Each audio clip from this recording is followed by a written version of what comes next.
அதே மாதிரி ஒண்ணுக்கும் அரசியல் புரிதல் இல்ல, கவர்ச்சி அரசியல் என்ன சொல்றாங்க, சொல்லிருப்பாதே வாதத்துக்கு வச்சுக்குவோம். ஏன் சினிமா நடிகருக்கு கவர்ச்சி அரசியல் இருக்கக்கூடாதா? அந்த கவர்ச்சி அரசியல் இருந்து வெளியே வாங்கன்னு தமிழ்நாட்டு மக்களை கேட்டுக்கிறதுக்கு எங்களுக்கு மற்ற கட்சிகளுக்கெல்லாம் உரிமை இல்லையா? அது என்ன கவர்ச்சி அரசியல் புரிதல் வார்த்தையை பயன்படுத்தினா எனக்கு நல்லா வந்துடும் வார்த்தை, என்ன வார்த்தை வந்துடும்? இது முதலமைச்சருக்கு அழகா?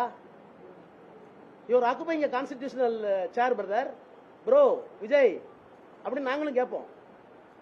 ஒரு முதலமைச்சர் போறீங்க, நன்றி சொல்றீங்க, திமுக விமர்சிக்க வேணாம்னு சொல்ல, விமர்சிங்க, அதுக்கு ஒரு 5 நிமிஷம் எடுத்துங்க. மீதி 10 நிமிடங்கள் பிரதமரோடு போனேன், சந்தித்தேன், என்ன செய்ய போகிறேன், பிரதமரிடம் மனு அளித்திருக்கிறேன், ஏதாவது சொல்லிருக்கீங்களா?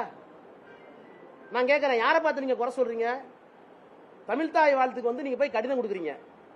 யார் தெரியுமா சார் ஸ்டாலின்? நீங்க சொன்ன ஸ்டாலின் சார் யார் தெரியுமா? அரசியல் சட்டத்தால் திருத்தப்பட்ட EWS, economically weaker sections, constitutional mandate once it was past in the parliament, அதை தமிழ்நாட்டுக்குள்ள அனுமதிக்க மாட்டேன்னு சொன்னவர் தான் ஸ்டாலின் சார்.